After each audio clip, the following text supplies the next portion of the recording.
Hola, muy buenas tardes, estimados televidentes. Nuestra mesa redonda siente el placer de estrenar hoy, un día después de la brillante celebración del aniversario 59 del asalto a los cuarteles Moncada y Carlos Manuel de Céspedes en Guantánamo, este 26 de julio, celebrar hoy también, darle continuidad a esa celebración con el estreno de una de las grandes biografías cubanas de mundo latino. Me estoy refiriendo a la historia personal de Abel Santamaría Cuadrado. El título es El Elegido y aquí está con nosotros su guionista y directora Marixa Prado Hernández. Bienvenida, gracias por acompañarnos. Gracias por invitarme.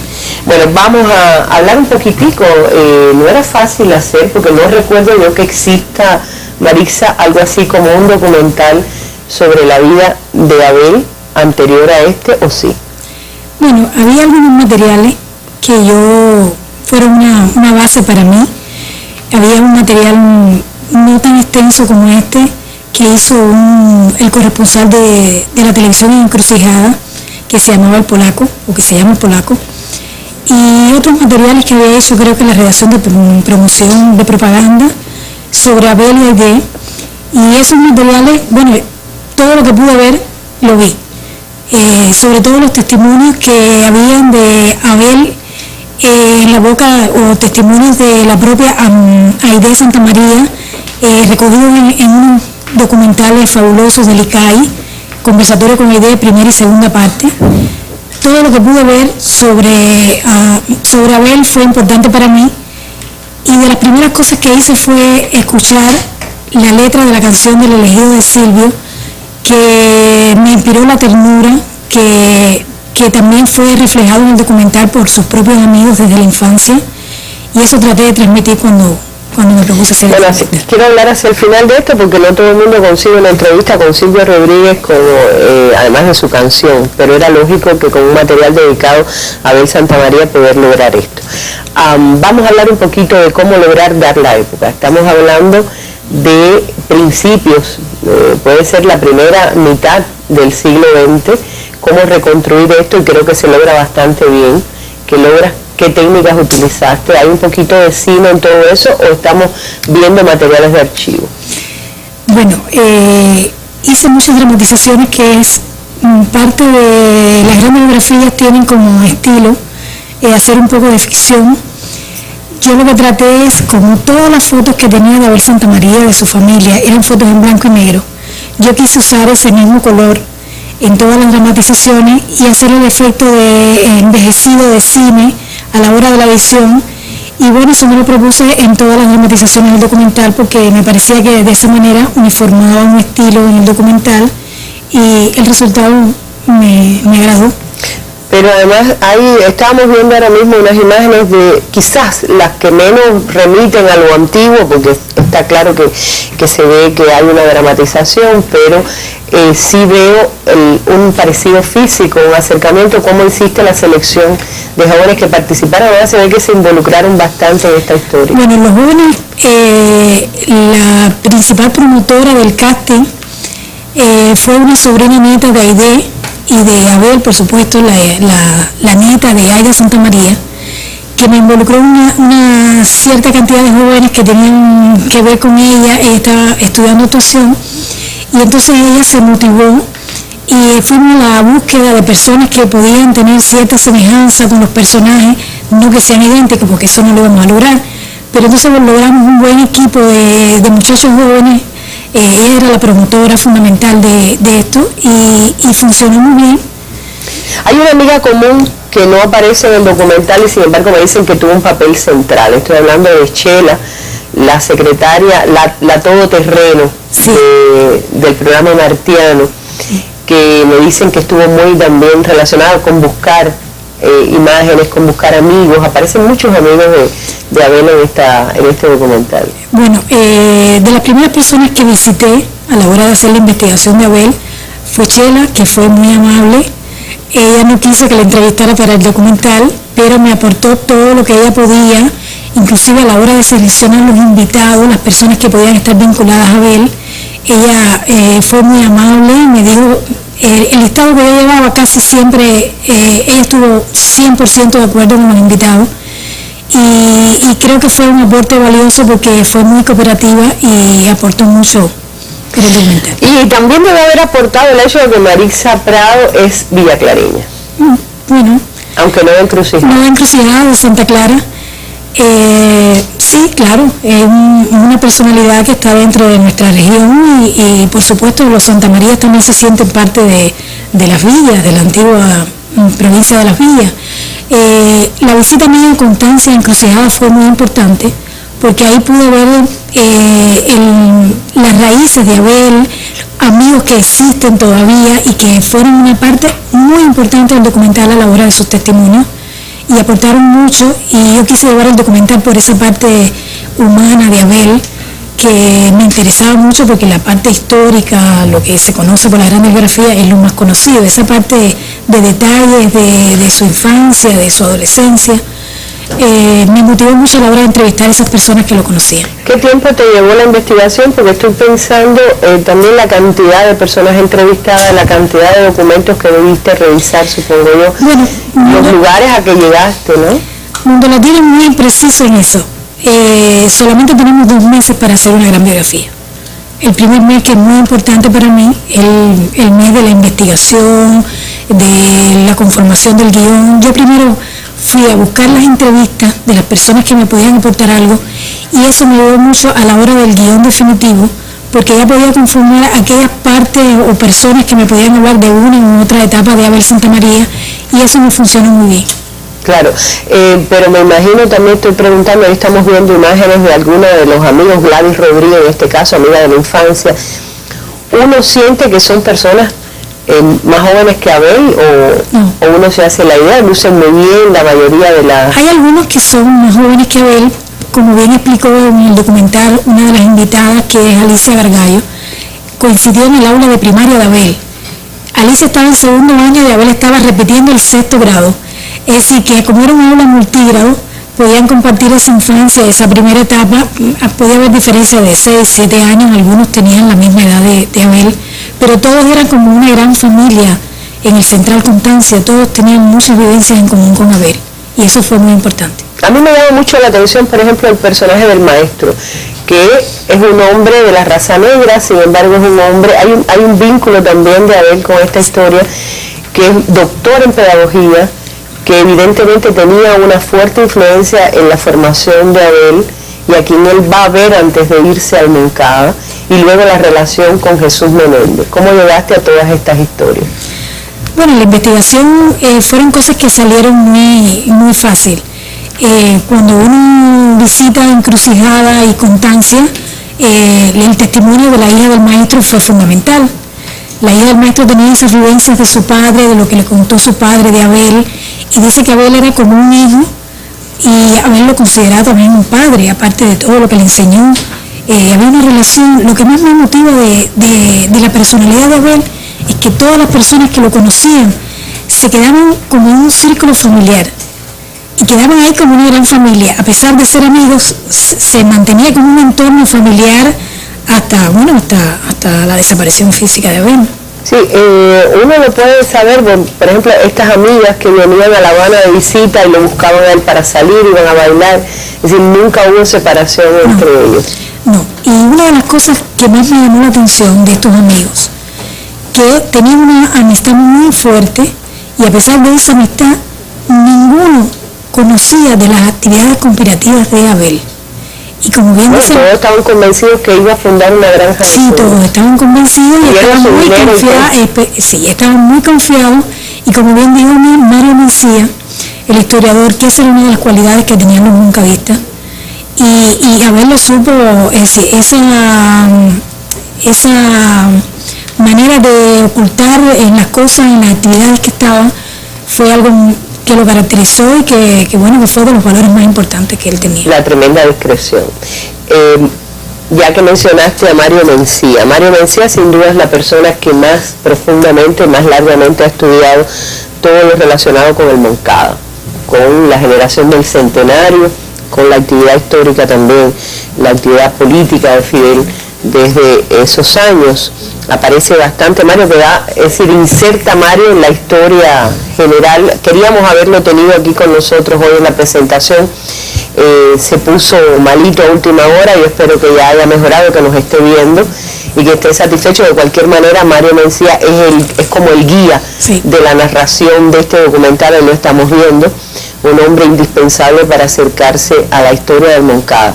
Pero yo decía, fue fundamental también, Mario, para lo que es insertarlo en esta historia. Fundamental. Mario fue como el hilo conductor de lo que realmente pasó en la historia, fue como la persona que nos narra de manera coherente todas esas anécdotas que se vinculan de sus amistades, pero él de la manera, la personalidad de Abel a lo largo de su vida hasta que llegó al apartamento 25 y hoy se incorporó a las actividades con los moncadistas. Sí, pero digo yo sobre todo porque Mario Mencía te va diciendo cuántos moncadistas eran universitarios, cuántos moncadistas estaban casados, cuántos moncadistas provenían de una parte o de otra, y también la relación. Ahí estamos viendo el edificio 25 y donde está el Museo Abel Santamaría, la relación, y esta es la sobrina de la sobrina nieta de Aide, haciendo el papel de Aide. Ahí estamos viendo también a la directora del Museo Abel Santamaría, una de las, no de la directora, no, la directora es una especialista, es una de las especialistas del museo. Pregunto, vuelvo quizás a donde debía haber empezado, ¿cómo te empezaste? Es decir, la figura de Abel en toda esta serie de biografías, grandes biografías cubanas que está haciendo Mundo Latino, que tenemos la suerte de estrenar aquí, ¿pudiste elegir tú a Abel o fuiste seleccionada para ser Abel, y por qué? Bueno, yo formo parte del colectivo de directores de Mundo Latino. Yo más bien me dedicaba a hacer cubanos en primer plano, y el asesor que atiende la gran biografía se acercó y me dijo: Marisa, ¿por qué no te acercas un poco a la vida de Abel Santamaría y nos haces la gran biografía de Abel Santamaría? Para mí era un reto porque es un tiempo muy corto para hacer una gran biografía. ¿Qué tiempo? 2 meses, es decir, un mes de investigación y el otro mes estás grabando y editando. El mes de investigación, las 24 horas de cada día. Sí, y el otro mes ya tienes que editar y grabar, es decir, que teníamos que movernos a provincias, que casi siempre ocurre con las grandes biografías. Y yo considero buscar actores. Y yo considero que es un tiempo muy, muy corto para algo de tanta envergadura, pero bueno, Mundo Latino lo hace, funciona, y a veces pienso que debe tener un poquito más de tiempo, pero bueno, salió en el tiempo que se estableció el Mundo Latino y estamos conformes. ¿Esos 2 meses te cambiaron un poquito la percepción de la vida, de la historia, incluso del personaje que creías conocer? Sí, totalmente. Cuando empecé a investigar a las personas que lo conocían de cerca, de niño, ellos me transmitieron esa ternura de Abel, ese cariño por Abel, esa persona tan sencilla, yo lo tenía en el estatus del héroe, y un poco que pude sentir como ellos sentían, esa amistad tan profunda, esa persona tan jovial, que le gustaba bailar, que le gustaba la música, un ser normal. Y eso me transmitieron ellos y quise transmitirlo con ellos. Eso te iba a preguntar, cuando uno se acerca al documental, realmente muy bien elegido el título, el elegido, siente que está un hombre perfecto detrás de esta historia. En todo lo que indagaste no encontraste nada que hiciera a Abel diferente, digamos, aunque se cuenta esto, bueno, era un hombre que bailaba, que le gustaba. ¿O crees que es realmente que Abel en su vida simbolizó la cercanía a la perfección que pueden tener los hombres que luchan por serlo? Yo creo que sí. Todas las personas que hablaron de Abel hablaban con tanto cariño. La persona de Abel era una persona tan humana, que el cariño de estas personas que lo conocieron, en momentos tuve... En momentos de invitados que se lavaban los ojos, teníamos que cortar la entrevista, es decir, que lo recordaban con ese mismo cariño. Es decir, 59 años después está vivo para esos seres. Y esas anécdotas de niño, esas cosas que hacía un niño normal, por ejemplo, el amigo que jugaba pelota, que dice que Abel recibió, lo pone a la altura del niño, que era un niño normal, que se fajaba con otro, que era el guapetón del juego de pelota, y ese se emocionó mucho. Y eso nos transmitía a todo el equipo que trabajamos en en el documental. Claro. No, yo ahorita preguntaba, por ejemplo, la relación con Jesús Menéndez o la relación con su propio maestro, porque siendo Villa Clara, las villas de aquella época, un territorio donde el racismo también era bastante palpable, no sé, el territorio Encrucijada, quizás en Constancia, pero la relación personal que él llegó a tener, incluso ahí de cuenta algo que yo, por ejemplo, no conocía, que él llegó a ofrecerse para ejecutar al asesino de Jesús Menéndez.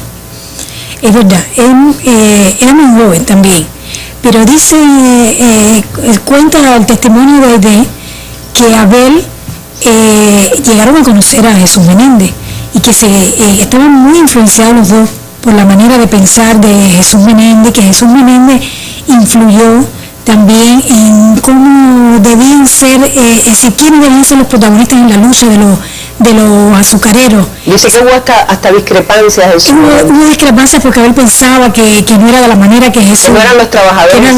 Exactamente. Pero lo tenían como un ídolo. Si a pesar de esas pequeñas discrepancias, los tenían como un ídolo y es verdad que cuando muere o cuando asesinan a Jesús Menéndez, Abel se vio muy afectado y quiso vengar la muerte de Jesús Menéndez. Pero bueno, también era muy joven. Bueno, tú eres autora de varios documentales importantes, Aleluya, que es la visita del Papa del año 98. Este es un documental incluso que ha representado a Cuba en otros eventos internacionales, y también People to People, ¿no? Sí, el que hicimos con los pastores, a la caravana de los pastores, junto con Consuelo Elba, la directora. Claro, ahora tienes, como decías ahorita mismo tú, varios cubanos en primer plano.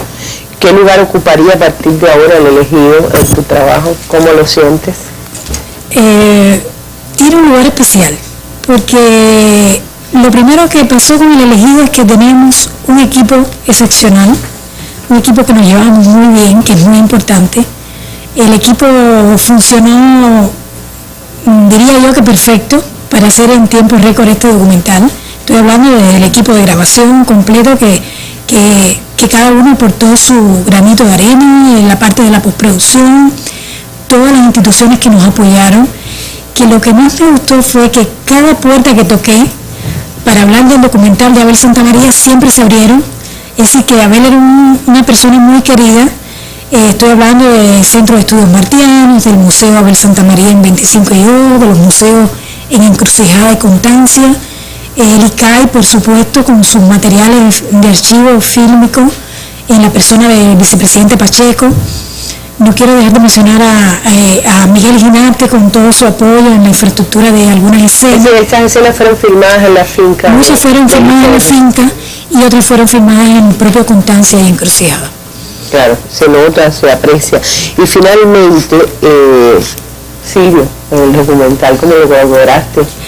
Aunque yo me quedo con las ganas de seguir oyendo el elegido, pero ahí está también la historia de esa canción tremenda, ¿no? Sí. Lo primero que hice fue, de las primeras cosas que hice a la hora de la investigación del documental fue escuchar varias veces la canción del elegido. Porque era una canción dedicada a Abel y porque era Silvio el compositor y por supuesto el que la cantaba. Y la canción me inspiró mucho, de tal manera que, bueno, el título del documental, también a sugerencia de mi esposo, me dijo que era perfecto que fuera el elegido, porque estaba bien, es decir, resumía todo lo que yo quería del documental y que también estaba reflejado en la canción de Silvio. Y siempre insistí a través de mi esposo también que Silvio me cediera una entrevista, porque era importante saber qué había sido lo que lo había motivado a hacer una canción tan bonita dedicada a Abel. Y bueno, por su relación tan estrecha con Aide, él nos narra de manera muy clara en el documental, y para mí fue de las cosas que más me emociona del documental. Hay como un rompimiento, ¿no? El documental cuenta una historia y de repente aparece esta imagen tan moderna, Silvio Rodríguez, en sus estudios contando la historia. Fue a propósito porque ¿quién mejor que Silvio para mostrar la vigencia de Abel como personalidad y lo que lo había inspirado en la época que compuso la canción, y que bueno, que es importantísimo que hubiera una canción dedicada a Abel Santamaría, y estoy feliz por eso. Gracias. Yo estoy más feliz que tú hayas aceptado en venir. Lo primero que me dijo Enrique Román, su esposo, el que está detrás de muchas de estas cosas que se lograron también, yo te pago si ella acepta ir a presentar el documental. Pero lo hemos conseguido. Yo creo que son los misterios que acompañan a la eterna vigencia de la personalidad de Abel Santamaría Cuadrado, el elegido, el protagonista central de este documental que forma parte de la serie Grandes Biografías Cubanas de Mundo Latino, que estrenamos hoy, bueno, un día después de la gran celebración en Cuba, más que en Cuba, en Guantánamo, que fuese este acto, y aprovecho para también compartir la alegría porque haya sido esta provincia tan querida, nuestra provincia haya sido la que haya celebrado el 59 aniversario del asalto a los cuarteles Moncada de Carlos Manuel de Céspedes. Ya entramos este día precisamente en el año 60 o el año del aniversario 60 de estos asaltos, sin duda años decisivos también para dar continuidad a aquel proyecto que nació el día que aquella juventud del centenario asaltó el cuartel Moncada. Parecía un fracaso, de hecho fue un fracaso militar, pero abrió para siempre la puerta de la rebeldía y también del triunfo revolucionario que cambió definitivamente la historia de Cuba. Los dejo ya en compañía del elegido, le agradezco de nuevo a Marisa haber conseguido estar con nosotros en su presentación, y yo les digo, no se pierdan ni un minuto, no se pierdan hasta el final, porque yo creo que vale muchísimo la pena acercarse a este acercamiento humano, a este hombre que Fidel llamó el alma del movimiento 26 de julio, que fue el segundo hombre de aquella epopeya que para siempre marcará la historia de nuestro país. Hasta un nuevo encuentro en la mesa redonda. Felicidades en este nuevo aniversario, y este es nuestro regalo hoy, un día después del 26 de julio.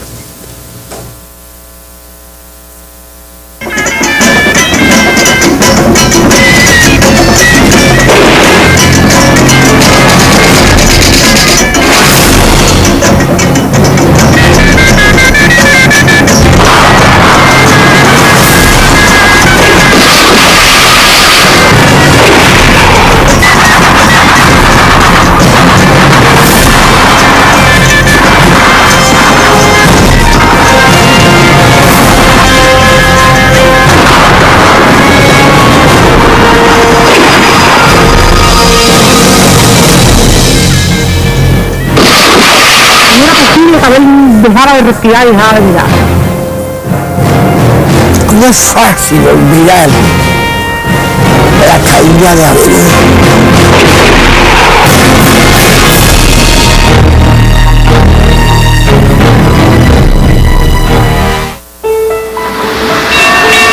Con la llegada de inmigrantes españoles a Cuba, se unen en el centro de la isla, específicamente en el poblado de Encrucijada, en la antigua provincia de Las Villas, las familias Santamaría, provenientes de Prexideiro, y los Cuadrado, oriundos de Salamanca.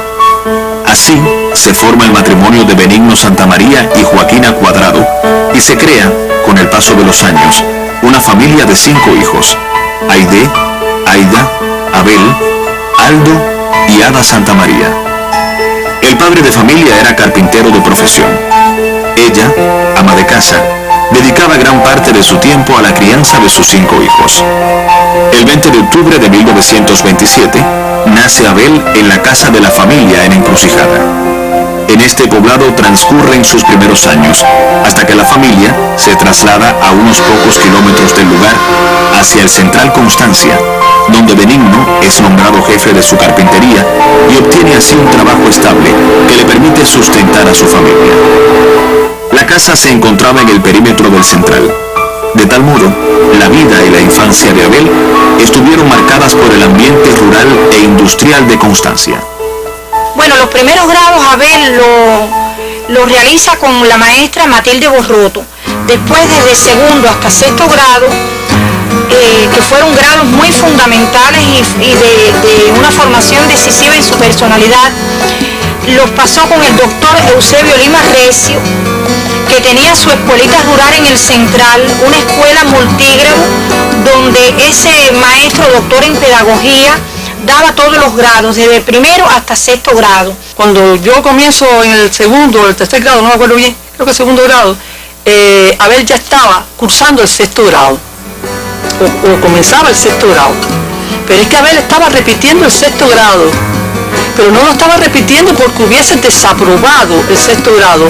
Era una manera de no desvincularse de la docencia, porque la economía familiar no le permitía ni a él ni a sus hermanas ir o a Sagua la Grande a estudiar bachillerato, o a Cienfuegos, o a Santa Clara, que eran ciudades importantes, pero que para eso había que tener dinero.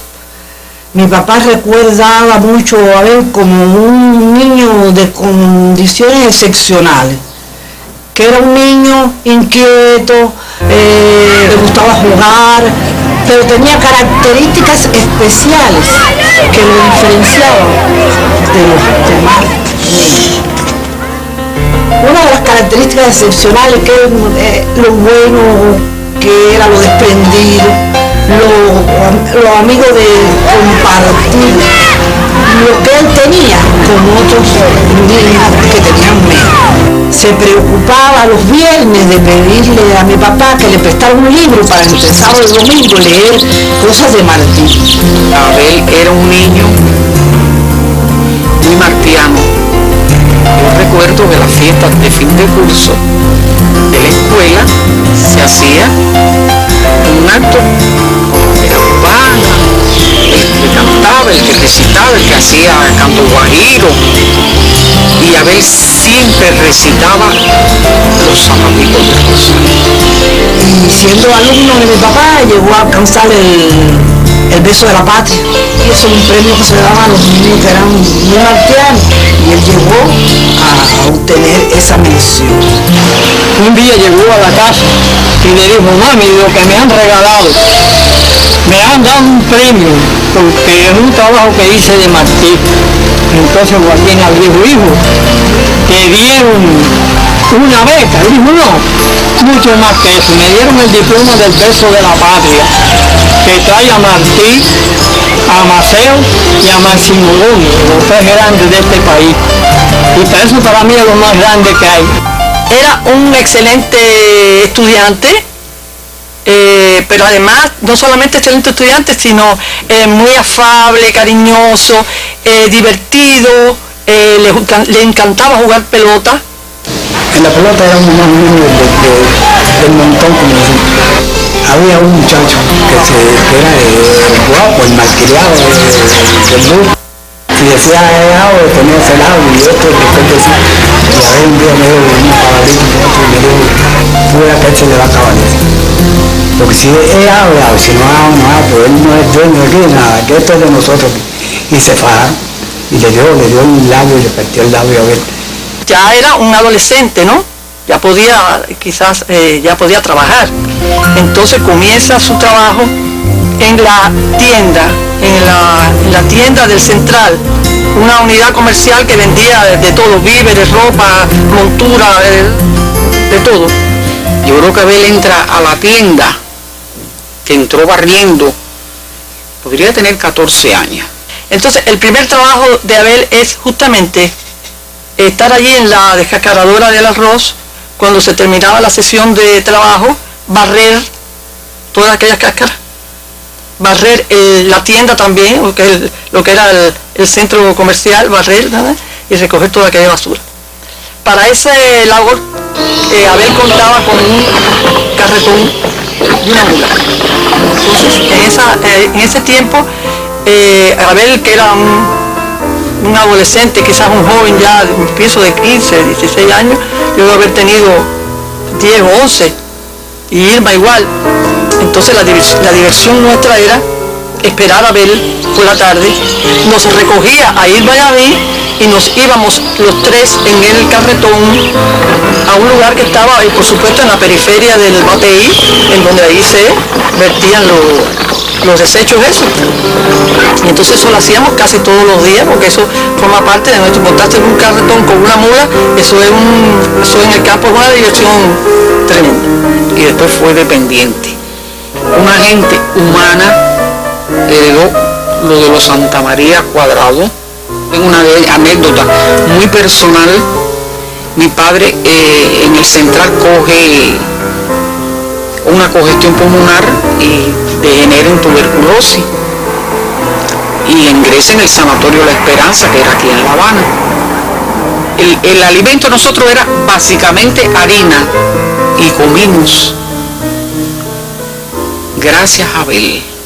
Abel empezó a trabajar en ese almacén porque supongo que en casi todos los centrales, pero por lo menos voy a hablar de en el que nací y me crié, eran los hijos de los jefes los que entraban de pequeñitos en un lugar alto, aunque fuera barriendo, para heredar el cargo.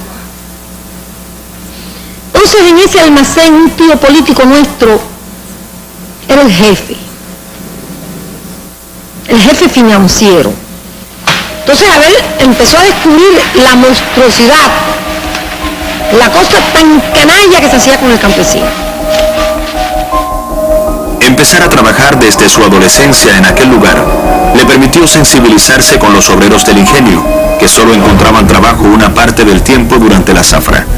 El resto, el llamado tiempo muerto, presenciaba las necesidades de esas familias a las que no negó su ayuda mientras trabajó como despachador de mercancías. Y después conoció a Jesús Menéndez. Las luchas de Jesús Menéndez en el Central Constancia fueron grandes. Y para nosotros, para Abel y para mí,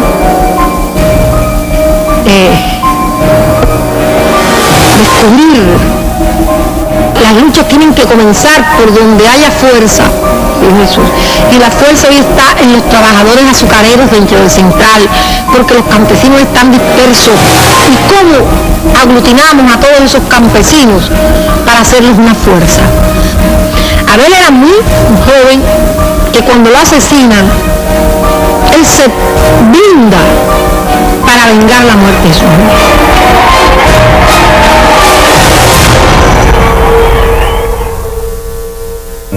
Abel, al decir de todos sus amigos, era un hombre muy sencillo, familiar, a quien le gustaba hacer lo que todo joven de su edad hacía: bailar, tener buenos amigos, reunirse con ellos.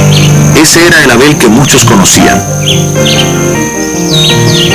Era una persona que era agradable al hablar, era capaz de hacer una cosa y dejar de hablar y dejar a la gente admirado de lo que él decía.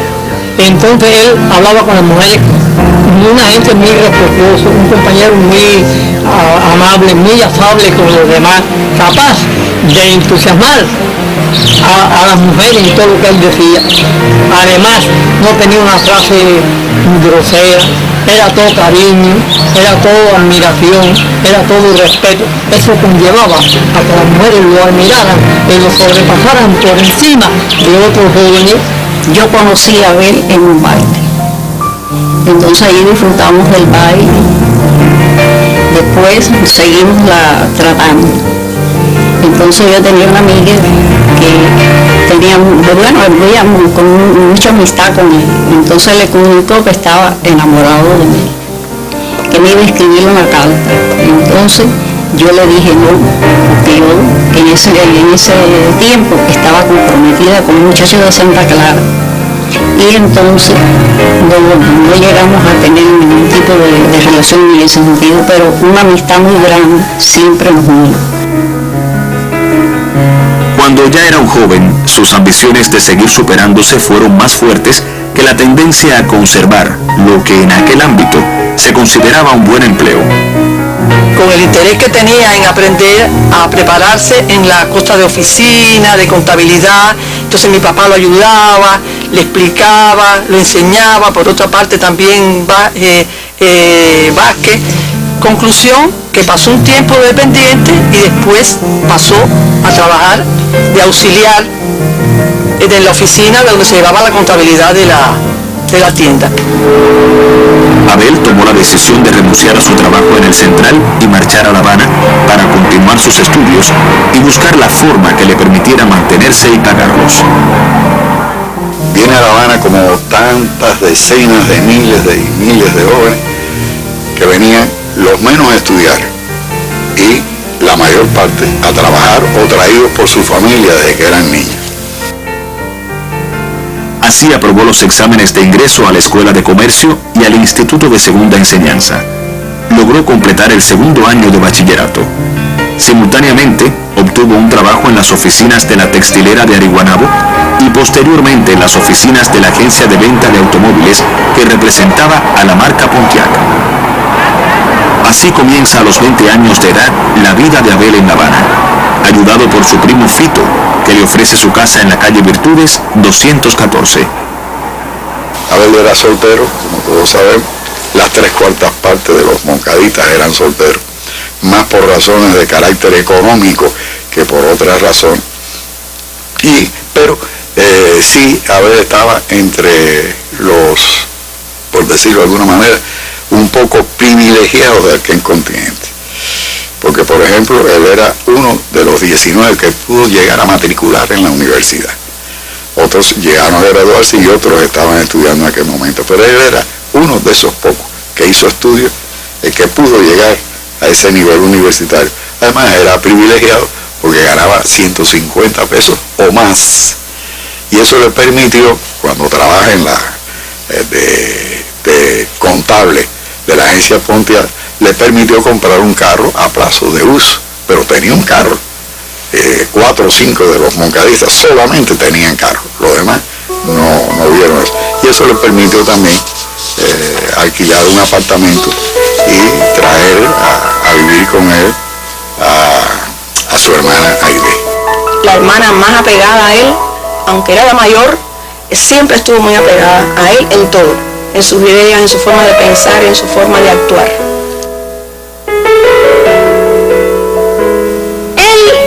Sentía por Batista. Desde sus primeros inicios que Batista llegó a ser un sargentico conocido, el odio más mortal, porque Abel no odiaba a nadie. ¿Por qué? Si tú no odias a nadie, odias de esa manera a Batista. Me decía, porque es el asesino de Tony Guiteras. Y Tony Guiteras pudo ser mi dirigente. Abel sigue viviendo su vida, la disciplina, la afabilidad, el estudio, la bondad, y esta disciplina la mantiene todo el tiempo. Ya en 25 comienza a tener amigos que visitan el apartamento. En este apartamento llega la visita de Jesús Montaner, gran amigo porque trabajaba cerca de ese lugar. Lo visita Raúl Gómez García, que aunque era maestro, también hacen relaciones de gran amistad, y Boris Luis, también otra persona. Posteriormente conoce a la doctora Melba Hernández, que vivía en Jovellar 107, y Melba comienza a visitar también el apartamento. Abel fue un lector incansable de las obras de Martí. Lo aprendió a amar desde muy joven, desde su vida en Constancia. Fueron esas ideas martianas, su amor a la patria, su rechazo a la corrupción y a la politiquería, las que lo llevaron a incorporarse al Partido Ortodoxos y especialmente a su Comisión de Asuntos Campesinos. Abel se convirtió en un admirador del líder ortodoxo Eduardo Chivas y un crítico implacable de los sectores conservadores de ese partido. Desde que se funda la ortodoxia ya, Abel ingresa en la ortodoxia. Es decir, estamos hablando del año 1947. Y ahí, por la proximidad de su trabajo con el de Montaner, pues hace vínculo con Montaner y ambos pertenecen a una de las comisiones funcionales del Partido Ortodoxo. Ya esto demuestra una actitud política y también una de las influencias que vamos a ver en muchísimos de los moncadistas, que es la influencia de la prédica de Chivas en su conducta ante la vida y ante lo que ocurría en el país. Participó en actos de masas contra el gobierno de Trío. El 1 de mayo de 1952, en el cementerio de La Habana, en un acto de recordación por el asesinato de Carlos Rodríguez, obrero que protestaba contra el aumento del precio del pasaje, conoció a Fidel Castro. De ese encuentro surgió una entrañable amistad que partió de una exacta coincidencia en la necesidad y en la forma de luchar contra la corrupción del gobierno. ¿Qué importancia tiene este día? Bueno, Fidel conoce a Abel, Abel conoce a Fidel. Es decir, se encuentran dos de las personas claves de este periodo inicial de la insurrección antes del 26 de julio de 1953. Un día que llegó al apartamento me dice, Aide, qué contento ha venido Abel se relaciona mucho con la universidad, porque hacer contactos con la universidad, y ahí es donde conoce a Fidel. Y me dice un día, Aide, hoy qué contento vino Abel, hoy conoció un joven en la universidad que dice, ese es el que va a resolver del golpe de Estado y la situación de Cuba. Yo me preocupo porque le digo, ay, Aide, tú lo conoces. Dice, no, pero Abel vino muy contento con eso. Y digo, pero ten cuidado con Abel, fíjate cómo la situación como hay en la política, que todo el mundo está tratando de esquivar las cosas. Se plantean que van a luchar, pero esquivan cuando las cosas se ponen peligrosas. Y no vaya a ser que le pase algo a Abel. La radicalización de él se produce, como en casi todo ello, a partir del golpe del 10 de marzo. El golpe del 10 de marzo es el punto del giro, donde se da el giro para radicalizar su conducta. Tras el cuartelazo batistiano, Abel fue de los primeros en manifestarse en la calle contra este hecho y en emplazar a los dirigentes de la ortodoxia que habían sucedido a Eduardo Chivas a adoptar una actitud más resuelta de oposición a la dictadura de Batista. Coincidieron con él y se sumaron a su círculo más estrecho Raúl Gómez García y Jesús Montaneo López. Yo un día estoy en el apartamento y a la salida veo que no hay luz, que me iba para mi casa cerca de las 12 de la noche. Y cuando habló con él, dice, ay, ayer cuando me iba a ver que estaba el semáforo del Infante San Lázaro apagado. Dice, no, si es que Batista dio un golpe de Estado y Abel está que no para haciendo relaciones, porque dice que eso no se puede pedir, o sea, en un estado de luchar contra el golpe de Estado. Y empezó todavía, era Abel solo. Y ahí empezó a relacionarse con el Partido Ortodoxo, que ya pertenecía a una serie de cosas y distintas personas, pero fíjate, empezaron Pardollada, Fallada, Privo, todos los que se destacaban en aquella época como voceros y que empezaron también a ir contra el golpe de Estado, pero que iban retrocediendo. Y Abel no. Eso que ocurre con el 10 de marzo es la explosión que los hace a ellos decir, no, ya hasta aquí. Y se ve en las actitudes. El 16 de marzo, como se conoce, todos los días 16 de cada mes, los ortodoxos hacían una peregrinación, todos los meses, una peregrinación a la tumba de Chivas. El 16 de marzo, 6 días después del golpe, hay esa peregrinación y esperan todo lo que se pronuncie la dirigencia del Partido Ortodoxo, a ver qué es lo que van a hacer. Porque aquellos muchachos lo que querían era oponerse rápidamente. Y entonces van ahí a la tumba de Chivas, oyen los discursos de aquello, y aquello fue completamente insatisfactorio. Al día siguiente, Abel escribe una famosa carta a la dirigencia del Partido Ortodoxo del 17 de marzo, en que sencillamente los emplaza. Basta ya de pronunciamientos estériles sin objetivo determinado.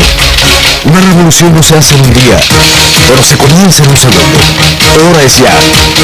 Todo está de nuestra parte. ¿Por qué vamos a desperdiciarlo? Basta ya. Hay que indicar el camino por muy oscuro que luzca. Yo también quiero cantar al combate, pero hay que indicar la forma.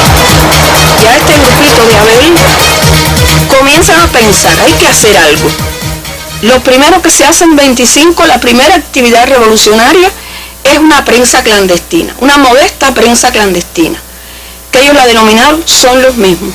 Quería decir que eran los mismos gobernantes que llegaban al poder y seguían con las mismas propuestas de abuso, de desigualdades sociales y económicas para el país. De esta forma es que este periódico se realiza en el apartamento muy modestamente con un mimeógrafo manual, y comenzó a salir hacia la Universidad de La Habana, cientos de estos periódicos, y hacia los centros de trabajo. Ya en ese momento también hay otro avance de radicalización por parte de Abel, que es que ha fundado el periódico clandestino Son los Mismos, con Raúl Gómez García, con Jesús Montaner, con un grupo de allegados de la calle 25 donde vivía Abel. Y es un aval que tiene Abel en cuanto a sus méritos políticos en el momento que ya conoce a Fidel. Y ahí se da la situación de que Fidel les habla de cambiar el nombre. Al periódico Son los Mismos y ponerle el acusador.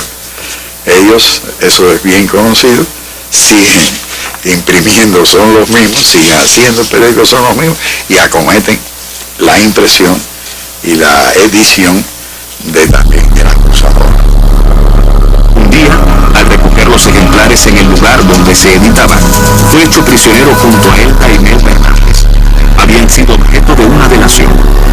Las dos mujeres recibieron un responso y Abel fue detenido y fichado por el tenebroso Servicio de Inteligencia Militar el 16 de agosto de 1952 por la impresión del periódico clandestino El Acusador. La acusación: desacato y clandestinaje de impresos contra el gobierno de Fulgencio Batista. Fue puesto en libertad, pero ya la dictadura lo había fichado. Y es ya un momento en que se explosiona, por decirlo de alguna manera, Abel Santamaría, porque se hace un incondicional de todas las actividades de Fidel. Se va haciendo un hombre imprescindible para Fidel, un hombre de extrema confianza para Fidel. Fidel le da cualquier encomienda y la encomienda es cumplida, con una dedicación y una perseverancia increíble, pero además una gran eficiencia. Abel compartía las convicciones de Fidel sobre la lucha y sus métodos de forma tan profunda y segura que no pensaba nunca que la acción pudiera tener un resultado adverso. Sin vacilación, creía en la victoria definitiva de la causa revolucionaria.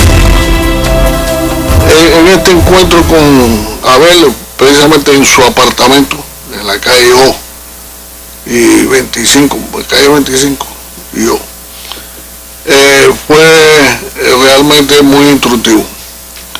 Primero, el encuentro ya físico con Abel nos dio una impresión muy, más que agradable, debería de confianza, ¿no? Era una persona que se mostraba como una persona agradable, que realmente caía bien, ya solo desde el punto de vista del recibimiento que nos hizo, la forma en que nos trató y todas estas cosas que también tienen que ver. Y bueno, él fundamentalmente centró su conversación con nosotros en explicarnos por qué este movimiento, la decisión que habíamos tomado nosotros, hacia dónde iba. Abel era mucho más conversador. La orden, cuando daba la orden, se había ya ganado convencer a la persona, y es una virtud. Abel va entrando con Fidel en toda esa estructura. Hay una foto muy interesante que es la primera que al menos yo conozco de Fidel con Abel, que es en Santiago de Las Vegas, con uno de esos núcleos, con uno de esos comités que ya formaba parte también de una de las células futuras del movimiento, que es de diciembre del año 1952. Pero eso te va dando la medida de cómo Abel ya va apareciendo en todas las actividades de Fidel, con los núcleos, como en Artemisa, va a todas esas partes junto con Fidel y va conociendo a aquellos grupos que ya Fidel tiene organizados. Así, se dedicó junto a los jóvenes encabezados por Fidel a la preparación del asalto al Moncada, a la búsqueda de armamentos, a los entrenamientos, a la recolección de dinero y a la preparación logística de lo que sería la misión del 26 de julio de 1953. Nos encontramos y entonces estábamos juntos hablando de diferentes temas, lo mismo de encrucijada, de cualquier cosa, de política, nunca hablamos. Esa es la verdad. Me dijo que quería que estaba haciendo una granja de pollo en Artemisa, que necesitaba un dinerito, y yo le dije, ¿cuánto es el dinerito? Para yo escribirle a mi papá a ver si te lo podemos prestar. Entonces me dijo, no, 500 pesos. Entonces yo le escribí a mi papá me dijo que sí, que él le prestaba los 500 pesos para que él pusiera su granja de pollo. Un día estábamos también en la casa un fin de semana y nos llamó y nos dijo, oye, me las voy a pasar a recoger para ir a pasar un rato, a bailar ahí al Johnny, así perfecto. Entonces, a poquito rato, se apareció y nos recogió a mi hermana y a mí, nos fuimos a pasear, fuimos a comer, fuimos a bailar. Entonces, mi hermana bailaba con Mr. Day, yo bailaba con Abel. Entonces, cuando ya estábamos casi que para irnos, Abel me dijo, Ali, yo me tengo que ir, no la voy a poder acompañar hasta la casa, porque me tengo que ir porque tengo un asunto muy importante que resolver. Dos gardenias para ti. Ese era el Abel que muchos conocían. De un beso, de esos besos que te di. El otro era el defensor de ideas de justicia social, de sólidos criterios sobre la decrepitud de la política ambiente, comprometido con nuevos principios y nuevos valores que suponían luchar por crear una sociedad mejor. Quienes solo conocían su primera vertiente, y gracias a su discreción absoluta, desconocían totalmente su actividad política. Esa característica, que resguardaba la seguridad de su acción conspirativa, sin dejar de ser el Abel a quien todos conocían, fue un mérito que compartieron los propios jóvenes del centenario liderados por Fidel. Entre ellos, Abel era un ejemplo. Fue como dijo Fidel, el alma del movimiento. Esto lo lleva a que forme parte, Abel, junto con Fidel, junto con Raúl Martínez Arará, de un, vamos a llamarle, grupo o máxima dirigencia de este movimiento. El movimiento tenía una especie de comité de dirección, y en ese comité de dirección había 3 personas, esta que yo acabo de mencionar, que eran sus máximos dirigentes. La preparación duró más de 10 meses, y en ese transcurso nos reunimos en 2 o 3 ocasiones más con Abel, y sobre todo en la práctica de armas en los salones de la Universidad de La Habana de Morfeo. Allí a veces coincidimos, aunque no era él el encargado de esa tarea, pero iba allí, nos veíamos también. Y así fue, la última vez que nos encontramos con Abel, coincidió ya también con Fidel. Requisito indispensable para poder ingresar en el movimiento organizado por Fidel era estar dispuesto a combatir, a coger las armas en la mano en el momento que se le dijera. Por mi vida pasaron 2 compañeros que están ahí, que me están oyendo, que me emocionan. Uno es Abel, que por otra parte fue un maestro de revolucionario, y el otro compañero fue Fidel. Estuvimos en una escuela real durante todo ese periodo de tiempo. Y no recuerdo que perdiéramos jamás la alegría, que habláramos de cosas tontas. Esperábamos que transcurriera el tiempo con la certeza de que se acercaba el día. Ya posteriormente tuvimos una citación para una reunión muy especial, que nos convocaron para el propio apartamento de Abel, y tuvimos también la sorpresa cuando llegamos a esa reunión que era con Fidel. Fidel, por supuesto, y Abel. Entonces, en esa última reunión, donde Abel también participó, se nos planteó nada de lo que íbamos a hacer exactamente, pero se nos dijo que teníamos que prepararnos para una práctica especial que íbamos a hacer, incluso fuera de la ciudad de La Habana, y que por lo tanto debíamos preparar las condiciones para estar fuera de la casa 2 o 3 días. Entonces, cuando llegamos a la casa de vacaciones, mi mamá nos dice, ay, adivíname quién estuvo aquí, Abelito. porque además no le decíamos Abel. A Abel le decíamos todos Abelito. Abelito, no me digas que estuvo aquí Abelito. Ah, sí, nosotros lo vimos allá en La Habana, que nos fue a buscar, vimos a bailar con Mr. Day. No, pero qué contenta estoy. ¿Qué pasó, mami? Bueno, va para Santiago de Cuba. Compraron una granja y van a criar nada menos que pollos. Ellos van al central a despedirse. Supimos después que era una despedida, porque en aquel momento no se sabía. Aida tenía a la niña Karim como de 5 o 6 meses. Le levantó el mosquitero, dije, déjame ver la niña. Ella levantó el mosquitero y la vio. Pero a ver, tú me despertaste a la niña. Pero si mira la hora que es ahora la niña, para dormirla otra vez y te pones a jugar con ella. Le digo, sí, me puse a jugar con ella. A lo mejor vaya la última vez que la voy a ver. Mi papá contaba que casi Abel vino a despedirse de él y él no recuerda bien si fue por el Día de las Madres o el Día de los Padres. Él viene a saludar a sus padres, pero vino aquí a casa del maestro y cuando llega a la casa mi papá no estaba, lo recibió mi mamá y entonces le dijo que lo que quería era saludarlo y le dijo, ay, si él salió, espera un poco. Y dice, no, me voy, estoy apurado. Pero al poco rato mi papá llega y mi mamá le dice, aquí estuvo Abelito a buscarlo, vino a verlo. Dice, sí, y hace mucho rato. Dice, no, hace un ratico.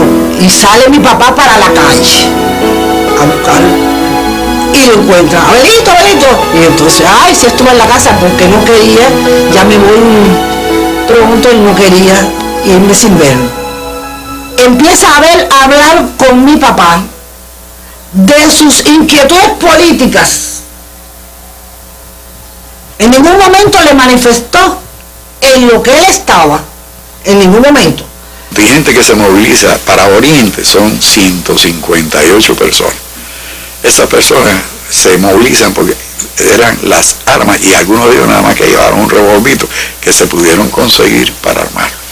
Entonces, esa penuria de ellos, esa pobreza de ellos, esa falta de recursos económicos, determina que el plan sea sencillamente tomar cuarteles, no llegar a combatir contra el ejército en esos cuarteles. Y de ahí sale la idea, bueno, como tenemos que sorprenderlo. Cuando llegó este momento, Abel fue de los primeros en salir hacia Santiago de Cuba. Tenía como tarea garantizar la vanguardia. Entre las misiones estaba la Granjita Siboney, que sería la base de operaciones para la preparación del asalto al Moncada, así como garantizar junto a Renato Guitar el hospedaje de los combatientes cuando llegaran a Santiago de Cuba. Su fachada sería el proyecto de instalar en ese lugar una granja dedicada a la cría de pollos. Con Abel me encontré en Santiago de Cuba. Cuando nosotros llegamos a Santiago de Cuba, yo fui a parar, es decir, me tocó, me correspondió alojarme en una casa de huésped que se llamaba La Mejor, que está al lado donde está hoy el partido provincial. Y allí me encontré de nuevo con Abel, no que Abel estuviera allí, sino estaba allí chequeando las cosas, organizando las cosas, bueno, dirigiendo junto con otros compañeros. Nos dio algunas instrucciones, sobre todo de no salir, porque estaba en plenos carnavales en Santiago de Cuba. Y sobre todo ese día, 26 de julio, era un día de los más movidos del carnaval. Así llegó el 26 de julio. Fidel le indicó entonces que le correspondería tomar el Hospital Civil Saturnino Lora. Cuentan que Abel no estaba muy conforme, pues quería estar en la primera línea de combate.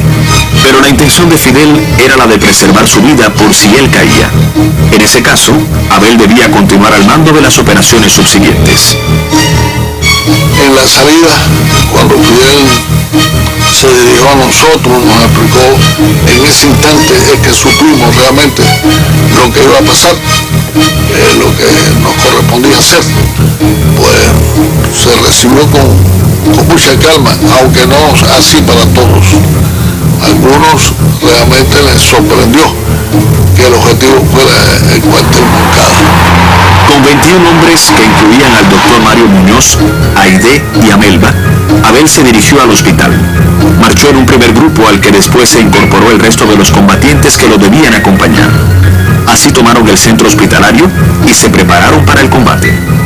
Abel va hacia allá, toma posición antes de que llegue Abel al hospital. Ya empezaron la balacera en el cuartel Moncada. Es decir, que ya se sabe que el factor sorpresa falló por completo. Se sabe perfectamente, el propio comandante en jefe lo ha dicho, que el combate no duró más de 15 a 20 minutos. Como todo el mundo conoce, el objetivo principal era tomar por sorpresa el cuartel. A las 5:30 de la mañana se suponía que los guardias estuvieran durmiendo, se tomara la posta y se pudiera detener a los propios guardias en sus barracas.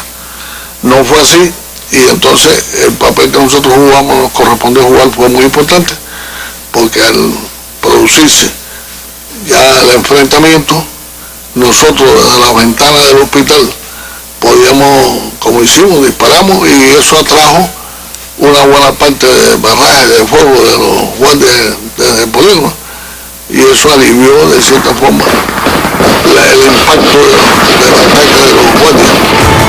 Las órdenes de Abel fueron las de resistir y disparar hacia el cuartel para llamar la atención de los soldados y proteger la retirada de los compañeros que habían atacado frontalmente la instalación militar.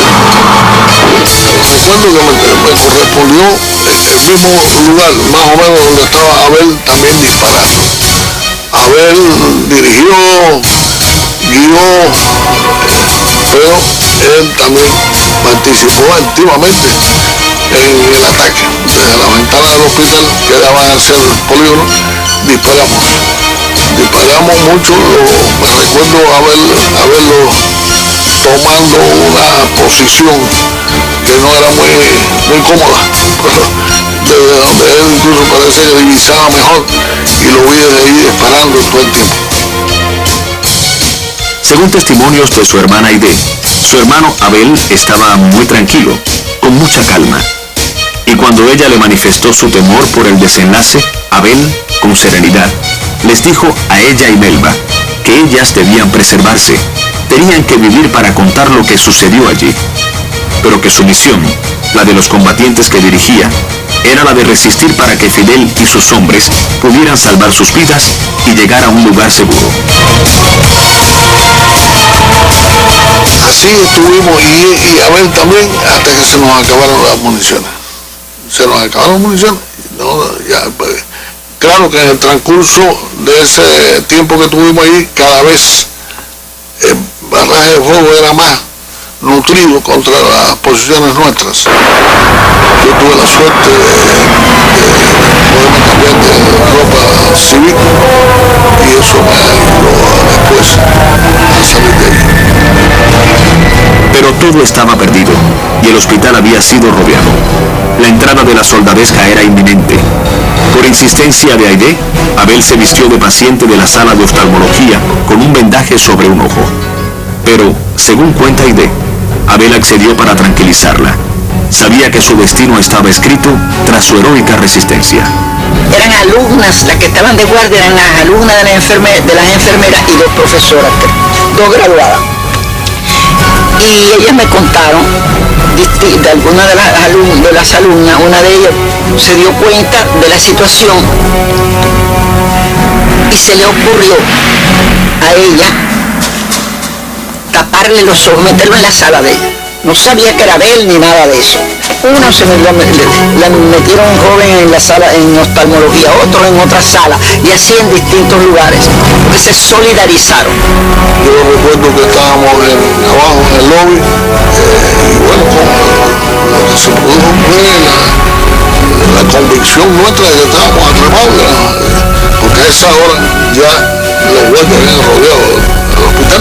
Un obrero, alguien me dijo que en la parte posterior por donde entraban las ambulancias había una forma de salir. Y yo le traje la noticia a Abel, pero Abel mismo me dijo, no, es que ya todo el hospital está rodeado, esa parte de atrás también, si salimos nos escribían inmediatamente que se acabó. Los soldados, sobre las 6 de la mañana, ya habían tomado el hospital y habían hecho prisioneros a los asaltantes, incluyendo a Abel Santamaría.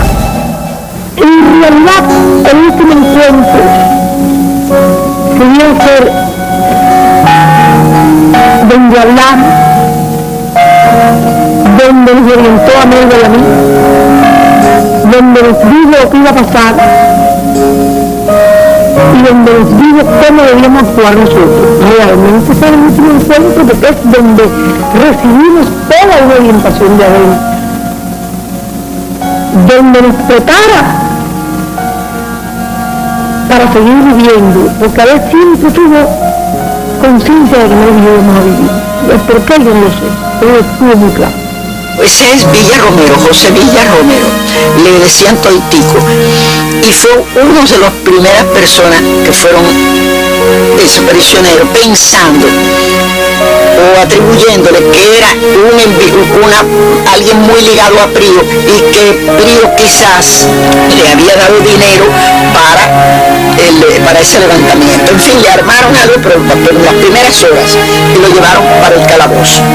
Como él estaba allí cuando trajeron a los combatientes del hospital, dice que ya Abel tenía así como un golpe, un morado, una cosa así en un ojo, y como unos esparadrapos, algo coincidiendo lo que la enfermera habían dicho, que le habían tapado un ojo.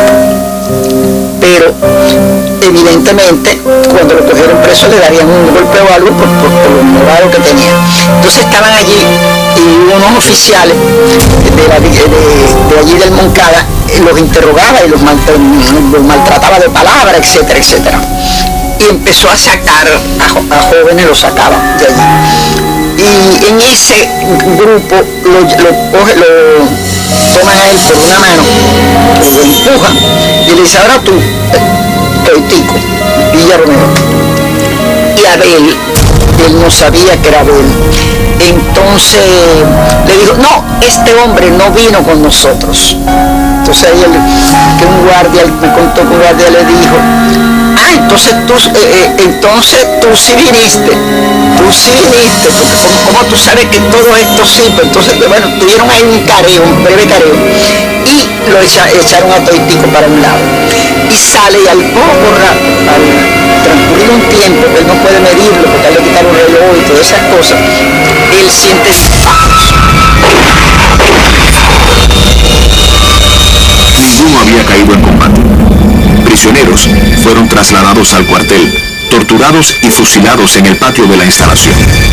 El asesino de Abel fue el sargento Eulalio González, de la guarnición del cuartel Moncada, apodado El Tigre.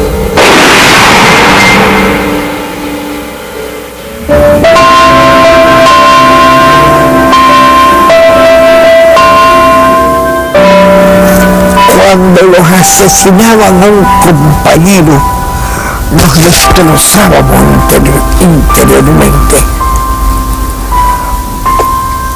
No es fácil olvidar la caída de Abel. Es fácil. Y la caída de otros, todos éramos iguales. Lo que sí no hubo nunca en nosotros el arrepentimiento de haber escogido aquellos caminos. Empezaba a recordar a mi mamá cuando era más joven, a mis otros 3 hermanos que quedaban allí, y pensaba en ellos, qué triste iba a ser la vida de ellos sin nosotros. Claro, pensaba en Abel, pensaba que no era posible que Abel dejara de respirar y dejara de mirar. Lo que sucedió unas horas después, en el patio del cuartel Moncada, ese 26 de julio de 1953, fue un crimen tan vergonzoso como escandaloso. El régimen batistiano quiso falsearlo y mantenerlo oculto, y se prohibió la entrada de la prensa al hospital. Querían que la verdad quedara presa también allí. Abel Santamaría y sus compañeros, al igual que los asaltantes asesinados tras la acción del cuartel Moncada, habían cruzado la senda que los conduciría al sitio honroso que ocupan en la historia de Cuba los miles de hombres y mujeres que a lo largo de más de un siglo han combatido y ofrendado sus vidas por el imperio de la justicia y la libertad en su patria. En 1968, Aide Santamaría nos reunió a Noel Nicola, a Pablo Milanés y a mí, en Casa de las Américas, por supuesto, para decirnos que quería hacer un disco en conmemoración al asalto al cuartel Moncada y para invitarnos a hacer las canciones de ese disco. Yo, que venía del periodismo y que siempre me gusta, no sé, profundizar un poco en los temas que trato en las canciones, le dije que aunque habíamos todos leído aquel testimonio tan conocido de ella, Aide habla de Moncada, que porque ella no nos hablaba a nosotros un poco más cercanamente de aquellos días y de todo lo que sucedió alrededor de Moncada. Ella inmediatamente nos dijo que sí, y por haber estado Aide tan vinculada a eso, pudimos tener así de primera mano descripciones de la personalidad y de las características de algunos de los asaltantes a Moncada, entre ellos por supuesto la de Abel, que siempre fue una de las personalidades que a mí de ese hecho me atrajeron más, porque era como había dicho Fidel, el alma del movimiento. Era el segundo hombre de aquella acción, y luego Abel tenía una serie de características humanas como persona muy atractiva, y bueno, ese fue el origen de la canción del elegido. Yo se la escribía pensando en Abel Santamaría. Siempre que se hace una historia, se habla de un viejo y un niño de sí. Pero mi historia es difícil, no voy a hablarles de un hombre común. Haré la historia de un ser de otro mundo, de un animal de galaxia. Es una historia que tiene que ver con el curso de la Vía Láctea. Es una historia enterrada sobre un ser de la nada.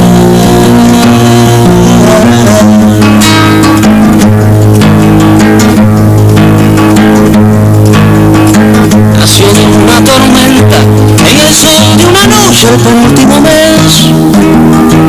Fue de planeta en planeta buscando agua potable, quizás buscando la vida, buscando la muerte, eso nunca se sabe. Quizás buscando siluetas o algo semejante que fuera adorable, o por lo menos querible, besable, amable.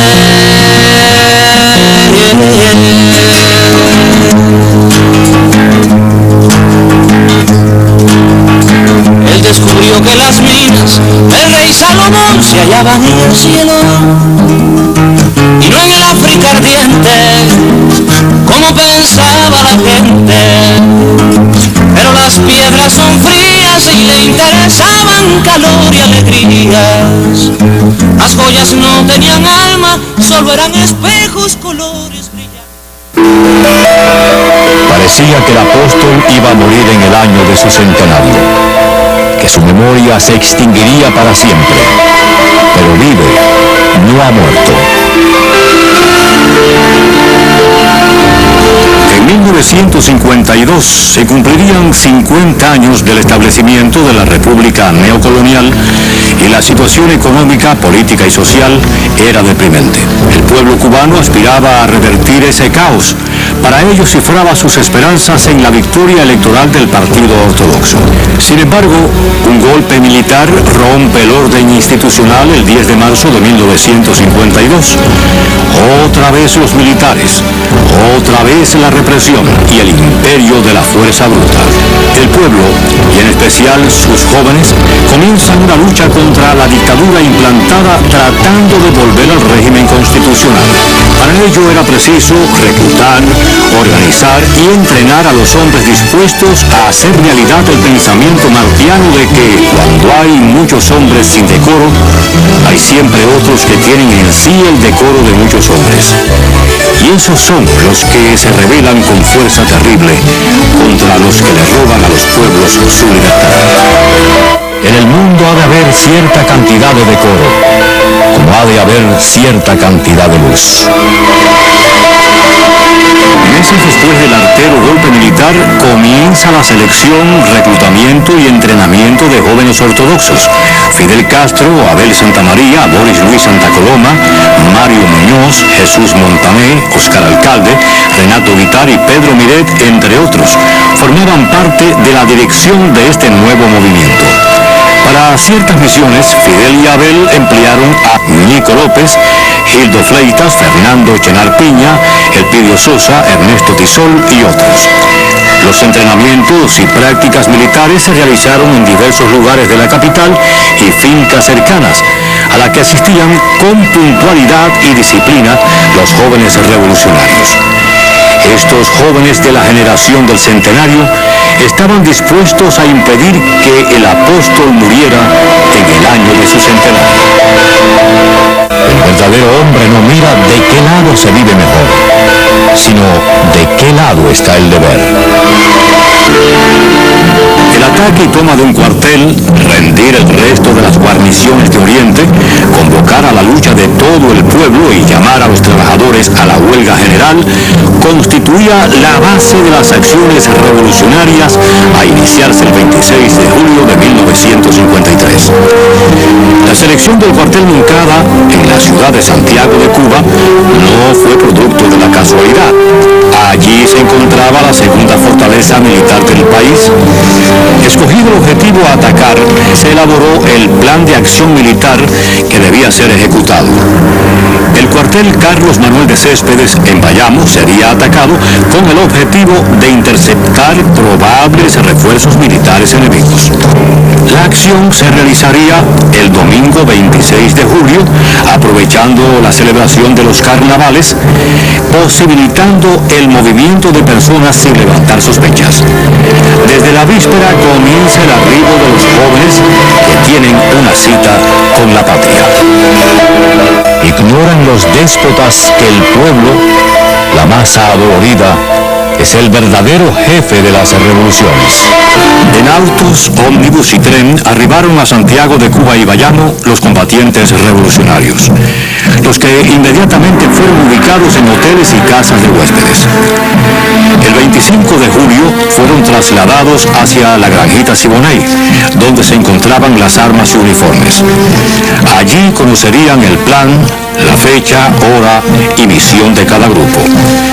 Fidel arribaría a la Granjita Siboney en las primeras horas de la noche del 25 de julio. Ordena la distribución de las armas y uniformes. A las 4 de la madrugada, Fidel se dirige a sus compañeros. Vamos a atacar el cuartel Moncada. Será un ataque por sorpresa. De inmediato dio a conocer los objetivos: la Posta 3, el Hospital Civil y el Palacio de Justicia. En absoluto silencio, el contingente de revolucionarios escucha la proclama "Ya estamos en combate", redactada por Raúl Gómez García, y emocionados entonan el himno nacional y parten a cumplir sus misiones. Y nos ganarán esta batalla, y habrá aún algún alma fuerte y fiera que quedará batallando todavía. En Cautocristo, cerca de Bayamo, en horas de la tarde, Calixto García Martínez y Antonio Nico López, llegan hasta el puente sobre el río Cauto, objetivo que deberá ser destruido por los mineros de Charco Redondo. A las 12 de la noche, en Bayamo, los 22 combatientes alojados en el Gran Casino reciben las armas y uniformes y de inmediato se expone el plan. A las 5:15 de la madrugada del 26 de julio, los hombres que tomarían el cuartel Carlos Manuel de Céspedes recorren en autos las 4 cuadras que los separaban. A la parte trasera de la guarnición, defendida por 12 militares, llega un grupo de combatientes vestidos con el uniforme militar. El ruido ocasionado por unas latas vacías puso en alerta a la posta, que de inmediato gritó ¡alto! Pero un certero disparo le hiere un brazo y se pierde así el factor sorpresa, factor determinante para la toma del cuartel. Cuando aún no son las 6 de la mañana, ha terminado la acción en Bayamo, sin poder alcanzar los objetivos previstos.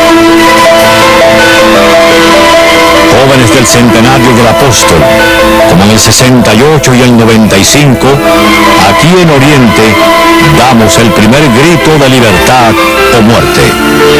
A las 5 de la mañana del 26 de julio de 1953, en la granjita Siboney, Fidel ordena el desplazamiento de sus compañeros para el inicio de las acciones. Abel Santamaría, con 24 hombres, debe ocupar el Hospital Civil Saturnino Lora.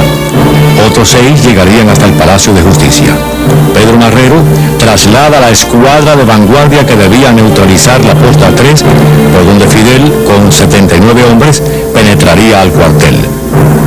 Abran paso, que aquí viene el general. Fue la orden dada por Renato Guitar. De inmediato los ocupantes del auto comenzaron a desarmar a los centinelas.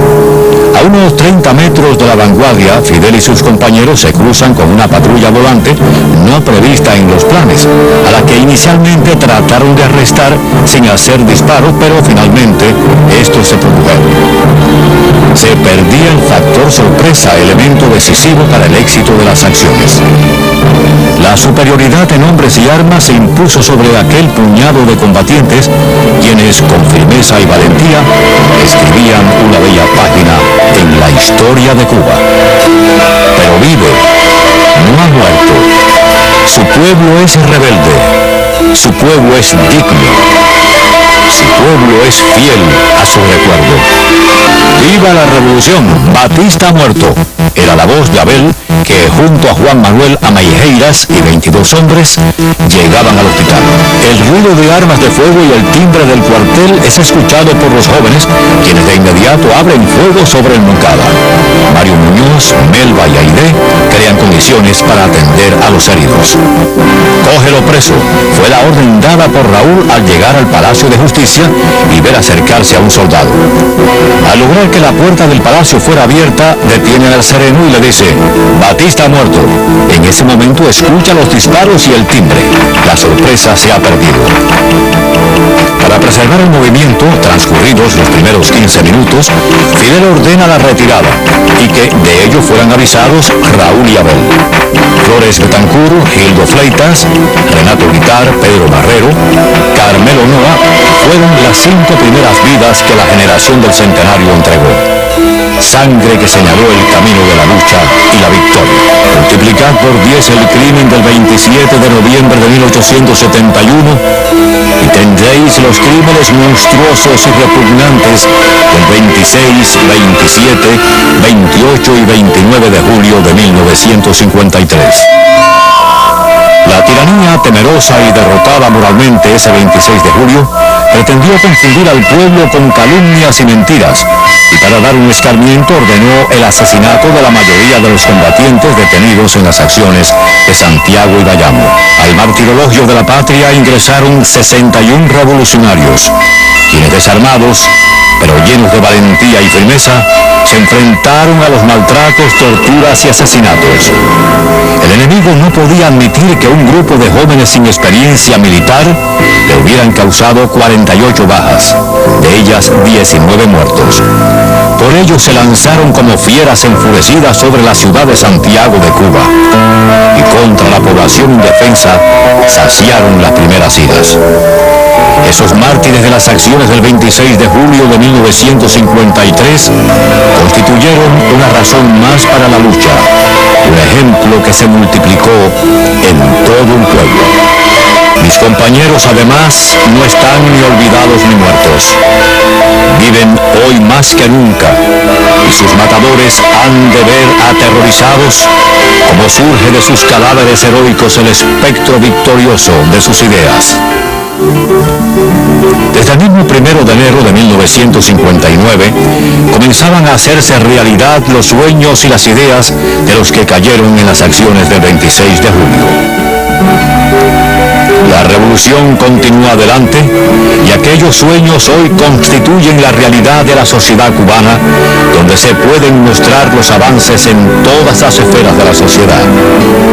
Hoy la patria socialista es ejemplo de independencia, soberanía y solidaridad. En la producción, la defensa, el deporte, la salud y en toda la obra de la revolución viven y vivirán eternamente los mártires del Moncada.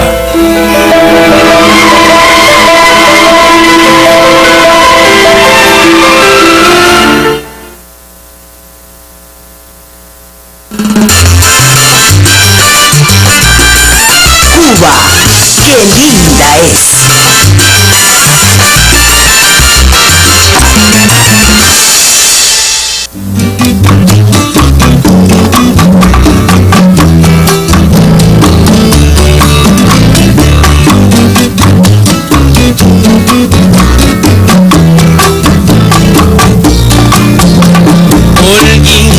Mi tierra de encanto, ciudad hermosa donde nací, llevo en el alma bellos recuerdos, momentos gratos y allí viví sus lindos parques, bellas mujeres, verdes palmeras que conocí, y en lo más alto, bien colocada, la cruz muy blanca, ese es mi origen.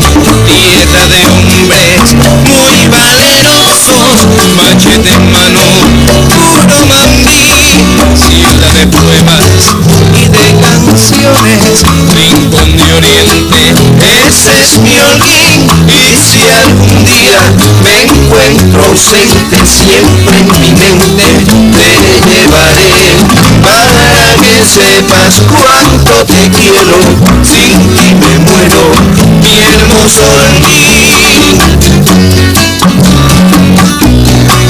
Quedo asombrado en tanta belleza, mi hermoso pueblo, linda ciudad. Hoy viva historias, la perifera, sus dos iglesias por si hablarán. Y si algún día me encuentro ausente, siempre en mi mente te llevaré, para que sepas cuánto te quiero, sin ti me muero, mi hermoso Holguín.